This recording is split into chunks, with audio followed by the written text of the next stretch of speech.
sahabat rumah belajar, apa kabar kalian hari ini? Semoga kalian dalam keadaan sehat semua. Jumpa lagi dengan saya, Ayu Pratiwi. Saya adalah peserta pembatik level 3 tahun 2023 dari Kabupaten Manokwari, Papua Barat. Saya mengajar di kelas 5 SD Impres 30 Membulu. Nah, sahabat rumah belajar, sekarang kita akan belajar tema 5, ekosistem, subtema 2, hubungan antar makhluk hidup di dalam suatu ekosistem.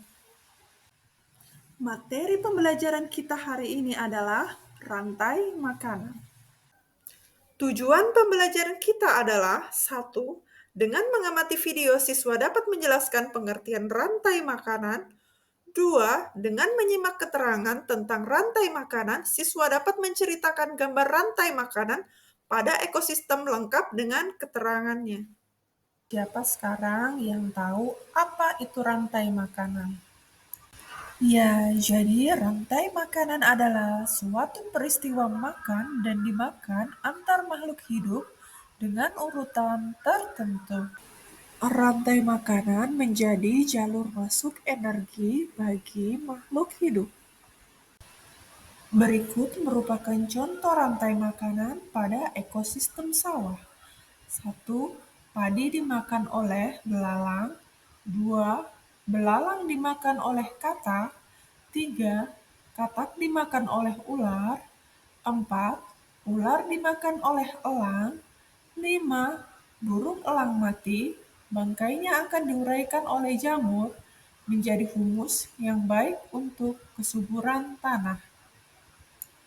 Nah, anak-anak, dalam rantai makanan ekosistem sawah, padi berperan sebagai produsen. Produsen adalah penghasil atau yang dapat menghasilkan makanannya sendiri. Baik anak-anak, sekarang kita masuk di konsumen tingkat 1. Apa itu konsumen tingkat 1? Konsumen tingkat 1 adalah hewan yang memakan tumbuh-tumbuhan atau disebut herbivora. Di dalam ekosistem sawah yang telah kita pelajari, yang berperan sebagai konsumen tingkat 1 adalah belalang.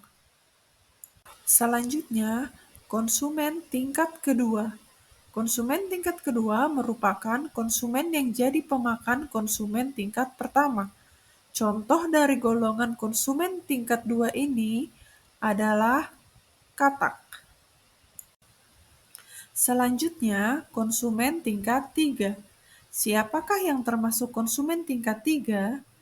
Konsumen tingkat 3 biasanya adalah karnivora atau pemakan daging. Biasanya konsumen tingkat 3 ini memangsa konsumen tingkat 2. Di dalam rantai makanan ekosistem sawah, yang menjadi konsumen tingkat 3 yaitu ular. Selanjutnya, konsumen tingkat 4. Konsumen tingkat 4 biasa disebut konsumen puncak. Konsumen puncak adalah konsumen tertinggi. Konsumen tingkat 4 ini akan menjadi pemakan konsumen tingkat ketiga. Di dalam rantai makanan ini, yang bertindak sebagai konsumen tingkat 4 atau konsumen puncak adalah burung elang. Nah, adik-adik, setelah konsumen puncak atau elang ini mati, maka elang ini akan menjadi bangkai dan akan diuraikan oleh dekomposer atau bakteri pengurai. Pengurai akan mengurai bangkai atau tumbuhan yang sudah mati, lalu mengembalikan nutrisinya ke dalam tanah yang akan dimanfaatkan tanaman untuk berfotosintesis. Dan disinilah siklus rantai makanan akan kembali dimulai. Untuk lebih memantapkan pengetahuan kita tentang rantai makanan, mari kita lihat contoh rantai makanan pada ekosistem laut. Di sini yang bertindak sebagai produsen adalah fitoplankton. Fitoplankton akan dimakan oleh ikan kecil-kecil yang di sini bertindak sebagai konsumen tingkat 1. Kemudian, ikan kecil-kecil ini akan dimakan oleh singa laut. Di sini singa laut berperan sebagai konsumen tingkat 2. Kemudian, Singa laut akan dimakan oleh paus orca. Di sini, paus orca merupakan konsumen tingkat 3, yaitu konsumen puncak. Dan jika paus orca mati, maka bangkainya akan diuraikan oleh bakteri pengurai atau dekomposer yang berguna untuk fitoplankton. Berikut merupakan contoh rantai makanan pada ekosistem sungai. Di sini yang bertindak sebagai produsen adalah lumut. Lumut akan dimakan oleh ikan. Ikan merupakan konsumen tingkat 1. Kemudian, ikan akan dimakan oleh burung bangau. Di sini burung bangau bertindak sebagai konsumen tingkat 2. Kemudian, burung bangau akan dimakan oleh buaya. Buaya di sini adalah konsumen tingkat 3 dan merupakan konsumen puncak. Apabila buaya mati, bangkainya akan diuraikan oleh bakteri pengurai atau dekomposer. Dekomposer baik untuk nutrisi pada tumbuhan atau lumut. Nah, demikian video pembelajaran kali ini.